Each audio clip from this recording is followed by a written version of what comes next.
Hello students, आज हम करेंगे क्वेश्चन नंबर 12। ये क्वेश्चन बेस्ड है ओपनिंग जर्नल एंट्री के ऊपर। तो इससे पहले हम क्वेश्चन स्टार्ट करें, हमें समझना पड़ेगा कि ओपनिंग जर्नल एंट्री क्या होती है।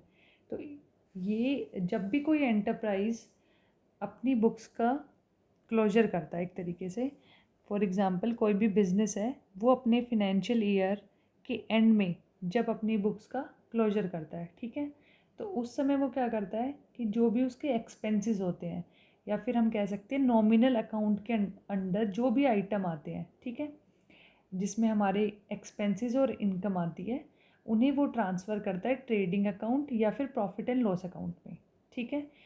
अब बच गए हमारे पास पर्सनल और रियल अकाउंट, जिसके अंदर हमारे एसेट्स, लाइबिलिटी और कैपिटल आता है। इनका बैलेंस ट्रेडिंग और प्रॉफिट एंड लॉस अकाउंट में नहीं जाता, तो फिर ये कहाँ जाएगा? ये कैरी फॉरवर्ड होके जाएगा हमारा नेक्स्ट ईयर में, ठीक है। तो जब नेक्स्ट ईयर में हम अपनी बुक्स को ओपन करेंगे तो ये जो पुराने बैलेंसेस के साथ हमें इनकी एक एंट्री करनी पड़ेगी, जिसे हम कहते हैं ओपनिंग जर्नल एंट्री, ठीक है। मतलब ये लास्ट फिनेंशियल ईयर के सारे क्लोजिंग बैलेंसेस है। अभी मेरे नेक्स्ट ईयर के क्या बन गए हैं? ओपनिंग बैलेंस, ठीक है। तो हम एक ओपनिंग जर्नल एंट्री यहाँ पे करेंगे। अब आप देखेंगे यहाँ पे एसेट्स गिवन है, लाइबिलिटीज़ भी गिवन है, लेकिन हमारे पास कैपिटल नहीं है। तो कैपिटल हमें फाइंड आउट करनी पड़ेगी। उसके लिए दो तरीके हैं। एक है हम डायरेक्ट फार्मूला अप्लाई करें। फार्मूला होता है assets equal to liability plus capital, ठीक है। तो जो भी हमारी एसेट्स दिए होंगे हम इनका टोटल करेंगे, लाइबिलिटीज़ का टोटल करेंगे, तो हमारे पास एक इक्वेशन बन जाएगी। और एक इक्वेशन हमारे पास है और एक वेरिएबल मिसिंग है कि कैपिटल नहीं है, वो हम कैलकुलेट कर लेंगे इजीली, ठीक है। अब ये क्वेश्चन हम करते हैं। सबसे पहले अपने एसेट्स को रिकॉर्ड करेंगे। एसेट्स का बैलेंस भी डेबिट होगा, ठीक है, तो ये सारे बैलेंसेस डेबिट हो जाएंगे। तो कैश अकाउंट को मैं डेबिट करूँगी यहाँ पे। अच्छा, अगर मैं आपसे पूछूं ये जो ओपनिंग एंट्री है किस डेट को होगी, तो आप बताएंगे ये एंट्री होगी हमारी 1 अप्रैल को, ठीक है। तो मैं यहाँ पे लिखूँगी 2025 अप्रैल 1, ठीक है। तो कैश गिवन है, कैश मेरा एसेट है, तो मैं इसको डेबिट करूँगी। अमाउंट है 60,000। फिर बैंक है तो बैंक अकाउंट डेबिट, अमाउंट है 40,000।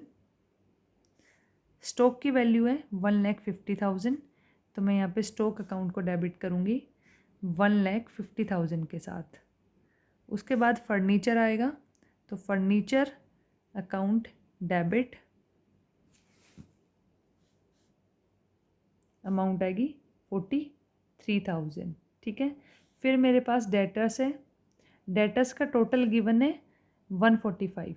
डेटर्स कौन कौन है? एक्स वाई जेड, तो मैं इन्हें इनके नाम से रिकॉर्ड कर देती हूँ, ठीक है। X account debit 35,000, Y account debit 50,000, Z account debit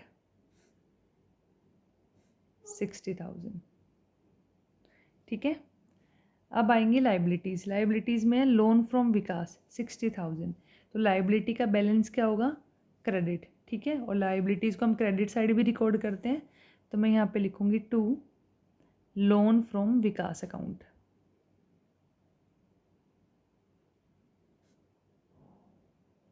ठीक है। ये आएगा 60,000। फिर क्रेडिटर्स मतलब जिनको मुझे पे करना है वो हमारा ए और बी है, तो मैं लिखूँगी to A account to B account, amount आएगा 22,500, ठीक है। और बी का अमाउंट आएगा 30,000, ठीक है। अब देखो कई बार स्टूडेंट्स क्या करते हैं, इतना करके छोड़ देते हैं, वो कैपिटल को मिस कर देते हैं, ठीक है। लेकिन हमें याद रखना है ओपनिंग जर्नल एंट्री में हमारी कैपिटल ज़रूर आएगी, लेकिन यहाँ क्वेश्चन में गिवन नहीं है, तो मैं अपने एसेट्स का टोटल करूँगी। तो आप सभी इनका टोटल करो, ठीक है। एसेट साइड का मेरा टोटल आएगा 4,28,000, ठीक है। और लाइबिलिटी साइड का टोटल है 1,12,500। ठीक है, अब मैं जो अपने एसेट्स का टोटल है और लाइबिलिटी का टोटल है उसे इक्वेशन में पुट करूँगी। मेरे एसेट्स का टोटल है 4,38,000। ठीक है, और लाइबिलिटीज़ का टोटल है 1,12,500। कैपिटल मुझे फाइंड आउट करना है।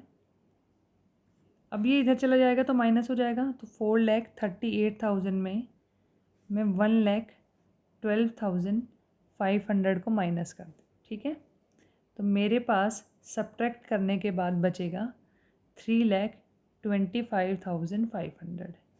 ये आ जाएगी मेरी कैपिटल। ठीक है, और कैपिटल बिजनेस के लिए एक लाइबिलिटी होती है। ठीक है, अपने ओनर के लिए, तो मैं यहाँ पे लिखूँगी टू कैपिटल अकाउंट।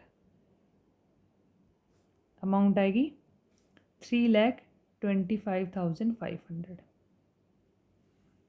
और मैं यहाँ पे लिखूँगी narration balances of assets, liabilities and capital brought forward. ठीक है,